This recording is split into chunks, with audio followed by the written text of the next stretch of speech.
ಓಂ ಸರ್ವಮಂಗಲಮಾಂಗಲ್ಯೆ ಶಿವೆ ಸರ್ವಾರ್ಥಸಾಧಿಕೆ ಶರಣ್ಯೆ ತ್ರ್ಯಂಬಕೆ ದೇವಿ ಜಗದಂಬಾ ರೇಣುಕಾ ಯಲ್ಲಮ್ಮ ದೇವಿ ನಮೋಸ್ತುತೆ. ವಿನಾಶಾನಾಂ ಶಕ್ತಿಭೂತಿ ಸನಾತನೆ ಗುಣತ್ರಯೇ ಗುಣಮೇ ಯಲ್ಲಮ್ಮ ದೇವಿ ನಮೋಸ್ತುತೆ. ಓಂ ಈ ಮೂಲತಃ ಈ ದೇವಿಯ ಇದು ಸ್ಥಳದ ಮಹಿಮೆ ಸ್ಕಂದ ಪುರಾಣದಲ್ಲಿ ದೇವಿ ಚರಿತ್ರೆಯು ಅರ್ಥವಾಗಿದೆ. ಈಗಾಗಲೇ ಸುಮಾರು 500 ಶತಮಾನಗಳ ಹಿಂದಿನ ನಡೆದಂತ ಘಟನೆ. ಈ ರೇಣುಕಾದೇವಿಯ ಚರಿತ್ರೆಯು ಮೂಲತಃ ಸ್ಕಂದ ಪುರಾಣದಲ್ಲಿದೆ. ಕಾಶ್ಮೀರ ದೇಶದಲ್ಲಿ ರೇಣುಕರಾಜನ ಮಗಳಾಗಿ ಆ ರೇಣುಕರಾಜನಿಗೆ ಸಂತಾನವಿಲ್ಲದಾಗ ರುದ್ರಕಾಮಿಟಿ ಯಜ್ಞದಲ್ಲಿ ಆ ಮಗುವಾಗಿ ಪ್ರಸೂತಿಯಾಗ್ತಾ ಇದ್ದಾಳೆ. ತಮ್ಮಂದೆ ಮಹಾ ತಪಸ್ವಿಗಳಾದಂತ ಜಮದಗ್ನಿ ವಿವಾಹ ಮಾಡ್ಕೊತಾಳೆ. ಮುಂದೆ ಕಾಲಕ್ರಮದಲ್ಲಿ ಆ ತಾಯಿಗೆ 4 ಜನ ಮಕ್ಕಳಾಗ್ತಾರೆ. ವಿಶ್ವಾವಸು, ಬೃಹತ್ಕರ್ಣ, ಬೃಹದ್ಭಾನು, ವಿಶ್ವಾವಸು ಎಂಬ 4 ಜನ ಮಕ್ಕಳಾಗ್ತಾರೆ. 5ನೇ ಮಗನೇ ವಿಷ್ಣು ಕೂಡ ಇದರ ಹೊಟ್ಟೆಯಲ್ಲಿ ಹುಟ್ಟಿ ಬರ್ತಾನೆ. ಹಿಂಗೆ ಆ ರೇಣುಕಾ ದೇವಿಯ ಚರಿತ್ರೆ ಮೂಲತಃ ಸ್ಕಂದ ಪುರಾಣವಿದೆ.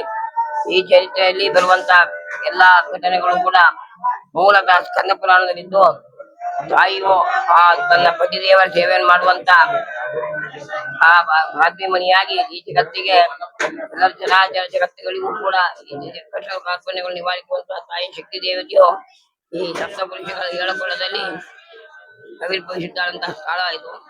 ಈಗಾಗಲೇ ಸುಮಾರು ಈ ದೇವಸ್ಥಾನಕ್ಕೆ ಬರುವಂತ ಜನ ಜಾತಿ ಭೇದವಿಲ್ಲ, ಎಲ್ಲಾ ತರದ ಧರ್ಮದವರು ಕೂಡ ದೇವಿಗೆ ನಡ್ಕೊತಾರೆ. ದೇವಿಯನ್ನು ಈ ದೇವಿ ಬಂದು ತನ್ನ ಕಷ್ಟ ಕಾರ್ಪಣ್ಯ ಹೇಳ್ಕೊಂಡಾಗ ತಾವು ಏನು ಸಂಕಲ್ಪ ಮಾಡ್ಕೊತಾರೆ, ಶೀಘ್ರದಲ್ಲಿ ತಾಯಿ ಫಲವನ್ನು ಕೊಡ್ತಾಳೆ. ಈಗಾಗಲೇ ಇದು ಮೂಲತಃ ಸ್ಕಂದ ಪುರಾಣ ಚರಿತ್ರೆ. ಇದು 7 ಕೊಳ್ಳದ ಮಧ್ಯದಲ್ಲಿ ಈ ರೇಣುಕಾ ದೇವಿ ಆವಿರ್ಭವಿಸಿರುವಂತಹ ಸ್ಥಾನ. ಈ ಜಗತ್ತಿಗೆ ಯಲ್ಲಮ್ಮ ದೇವಿಯು ಸುಮಾರು ವರ್ಷದ 5 ತಿಂಗಳು 8 ತಿಂಗಳು ಜಾತ್ರೆ. ದೇವಿ ಯಲ್ಲಮ್ಮ ದೇವಿಗೆ ಬರುವಂತ ಭಕ್ತಾದಿಗಳು ಎಲ್ಲಾ ತರದ ಕಷ್ಟ ಕಾರ್ಪಣ್ಯ ದೇವಿಯನ್ನು ಮರೆಯುವಕ್ಕೂ ತನ್ನ ಆ ಇಷ್ಟಾರ್ಥವನ್ನು ನೆರವೇರಿಸಿಕೊಟ್ಟಾರೆ. ಭಕ್ತಾದಿಗಳು ದಿನಕ್ಕೂ ಕೂಡ ಹೆಚ್ಚಿನ ಲಕ್ಷೋಪಾದಿಯ ದೇವಿಗೆ ದೇವಸ್ಥಾನಕ್ಕೆ ಬಂದು ಆ ದೇವಿಯ ಕಷ್ಟ ಕಾರ್ಪಣ್ಯ ಹೇಳ್ಕೊಂಡು ತಮ್ಮ ಇಷ್ಟಾರ್ಥವನ್ನು ಫಲ ಪಡೆದುಕೊಳ್ತಾ ಇದ್ದಾರೆ.